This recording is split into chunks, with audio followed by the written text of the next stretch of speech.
Ya. Halo. Baik, Pak Buas mohon izin terkait dengan adanya temuan beras yang menggumpal di Pandeglang, Banten ini, mungkin sebelum kita membahas langkah yang sudah dilakukan oleh Bulog, kronologinya ini seperti apa, Pak? Jadi itu kan terjadi karena sesuatu ya, bukan karena sengaja. Satu yang paling penting ya. Dan itu sebenarnya pengiriman beras ke daerah itu untuk tanggal 1 ya, sudah diterimakan di kelurahan itu tanggal 1. Tapi dengan pengiriman yang cuaca hujan, jumlah yang dikirimkan itu 464 paket ya. Jadi itu ditaruh di kelurahan ya, untuk didistribusikan berikutnya kepada penerima ya. Dan cuaca hujan itu waktu saat menurunkan itu ada yang kena air hujan, tetesan hujan. Dari semua itu yang berubah dari 464 paket itu ada 3 sak ya, 3 paket beras yang ketetesan air. Dan itu tanggal 1 ya. Nah, tanggal 3 itu semua didistribusikan semua. Tapi yang 3 ini tidak. Ya, karena dilihat oleh Pak Lurah ini untuk diminta gantinya. Betul? Karena sudah ada perubahan. Nah, kemudian tanggal 5 itu ditukar, diganti. Nah, itu belum sampai ke penerima, tapi penerimanya jadi kurang dong, ya, kurang 3, maka diganti ya, si penerima yang kurang itu udah diganti tanggal 5, udah diterimakan. Jadi yang ada di kelurahan itu yang kemarin diekspos itu memang tidak diterimakan, ya, itu memang disengaja oleh kelurahan disisihkan yang ada 3. Karena gini, itu bukan beras jelek ya, karena berubah karena cuaca kehujanan ya. Kan yang kehujanan kan banyak ya, artinya yang dampak dari kehujanan itu yang rusak 3 itu ya, karena paket yang bersamaan itu turun dari angkutan itu 464 paket ya. Jadi kalau berasnya jelek rusak kan semuanya dong ya. Nah, ini kan enggak ya. Itu sudah. Dan perlu saya sampaikan di sini bahwa beras semua yang didistribusikan itu adalah beras serapan baru ya, 2021, dan itu serapan lokalan ya. Lokalan artinya kalau di Pandeglang kita ngambil dari serapan dari Banten ya. Jadi bukan beras dari mana-mana ya, jadi beras dari lokalan dan kondisinya bagus pasti karena itu beras baru selesai digiling dari gabah menjadi beras ya. Jadi tidak ada beras yang jelek karena kita sudah melalui proses ya. Setiap beras yang kita keluarkan itu ada jaminannya ya, ada quality control, dan itu juga pada pendistribusian kemarin ada dari BPKP yang ngawasi, dari Kemensos juga ada yang ngawasi, dari Bulog sendiri, dari internal juga kita ada yang mengawasi gitu. Jadi sangatlah tidak mungkin gitu. Berarti ada problem di proses pengirimannya ya Pak, sebetulnya proses pengiriman di perjalanannya seperti jadi itu gini, atau di ini problemnya bukan ada problem sengaja, enggak ada ya, karena ini kan alam ya. Jadi alam itu bisa saja kejadian setiap saat dan kapan saja dengan situasi alam ya yang kita tidak prediksi. Jadi kan kalau kita menurunkan kemarin dalam situasi kondisi hujan di daerah ya, kan banyak saksinya semua ya. Dan dari 446 sebenarnya kalau kita mau kita ceroboh, jadi dari 464 itu pasti banyak yang kehujanan ya. Tapi tentunya ini sudah diantisipasi dengan menurunkannya dengan hati-hati. Tapi sehati-hatinya kita ya kan, ada juga yang kena air hujan ya. Itu tadi 3 ya. Akibatnya dampaknya jadi ada perubahan mutu ya. Dan itu sudah kita gantikan. Dan itu konsekuensi kita memang.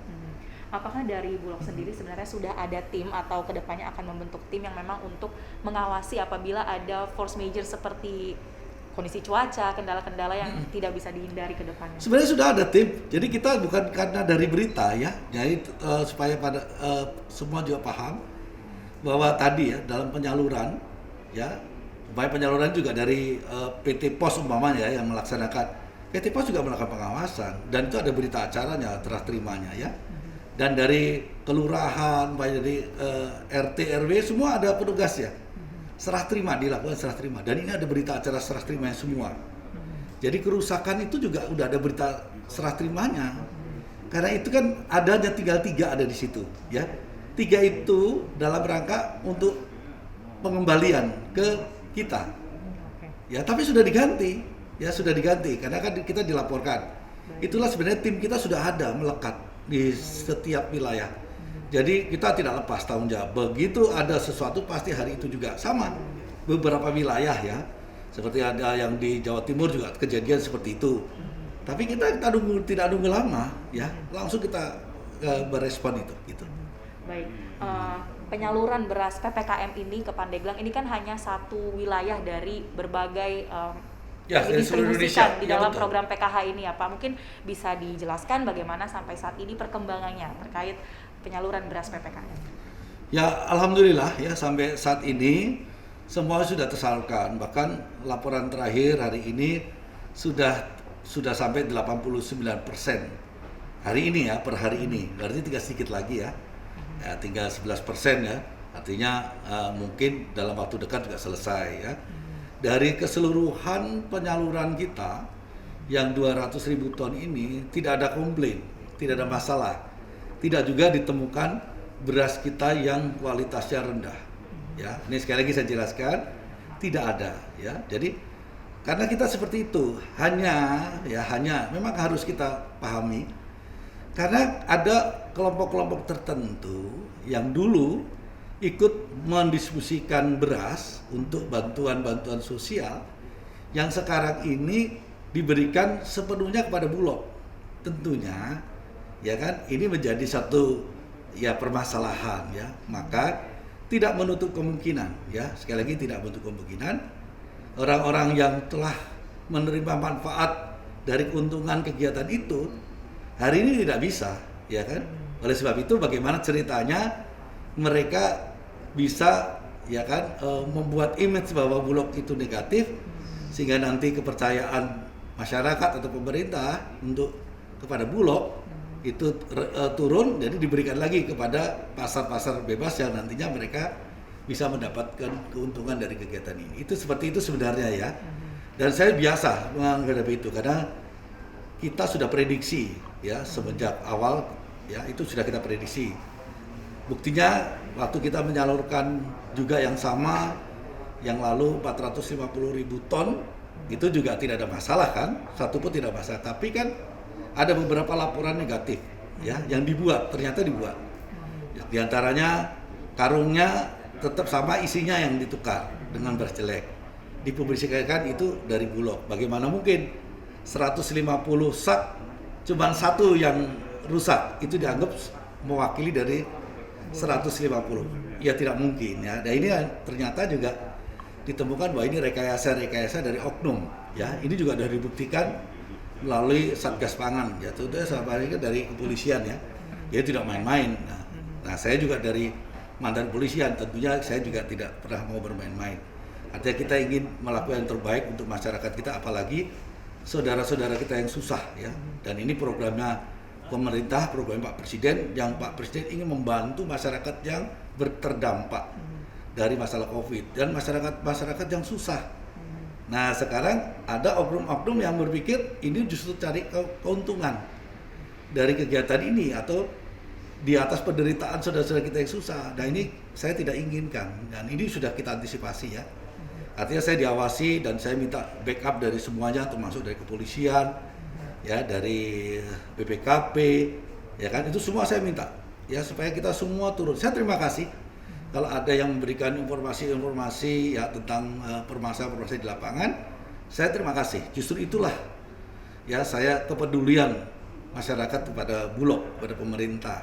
Tapi bukan berarti untuk direkayasa dengan niat negatif untuk menjatuhkan Bulog atau menjatuhkan pemerintah ya. Dalam ini pemerintah berusaha sebaik mungkin, Pak Presiden juga berusaha membantu masyarakat yang terdampak dari COVID itu sebaik mungkin. Tapi di sisi lain ada yang cara berpikirnya berbeda, itu ya. Baik, terakhir mungkin Pak, Ya. kalau kita melihat saat ini kan PPKM masih berlangsung sampai 9 Agustus, belum Ya. tahu ke depannya diperpanjang atau seperti Ya. apa. Apakah kemudian akan ada misalkan tambahan begitu untuk bantuan PKH khususnya beras seperti dari Bulog ini ke depannya rencananya seperti apa Pak? Saya terus mempersiapkan itu karena ini adalah programnya pemerintah dan Bulog itu mendapatkan penugasan dari negara atau pemerintah.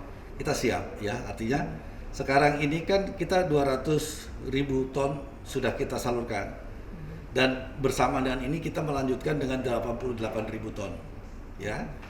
Nah, next kayak apa ya terserah nanti dari karena pemerintah melihat itu, tapi kita siap, artinya tidak takut juga stok kita Dari pasokannya ya, juga pasokannya sudah cukup disiapkan. ya.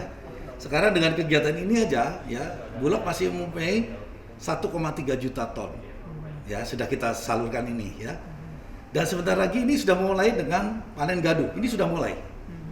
Kita mulai penyerapan terus ya. Jadi jangan khawatir, bukan berarti kita ini mau menghabiskan stok lama atau stok supaya kita bisa impor atau tidak ada.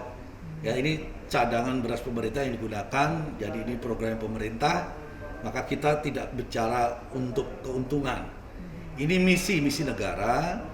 Jadi bagaimana negara ini ya berbuat untuk masyarakat bangsanya, itu yang kita pikirkan seperti itu. Jadi beda dengan mungkin pemikiran pengusaha swasta ya yang mengincar keuntungan. Kalau Bulog ini adalah tugas negara, jadi misi yang diemban. Jadi kalau misi itu harus berhasil gitu ya.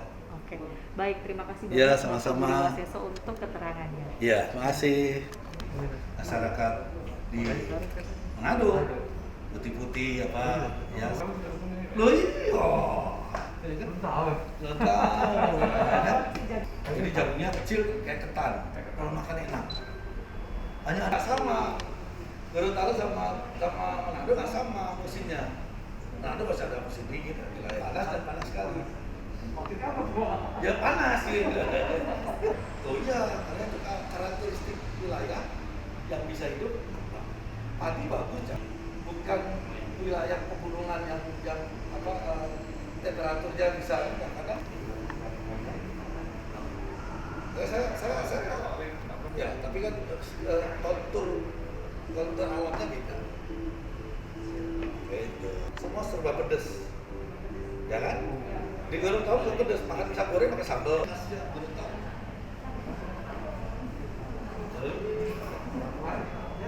Penting sekali. Ya. Nah, Aliranto besarnya. Saya di sana udah jadi kapolda jadi bisa. Mantannya Manado.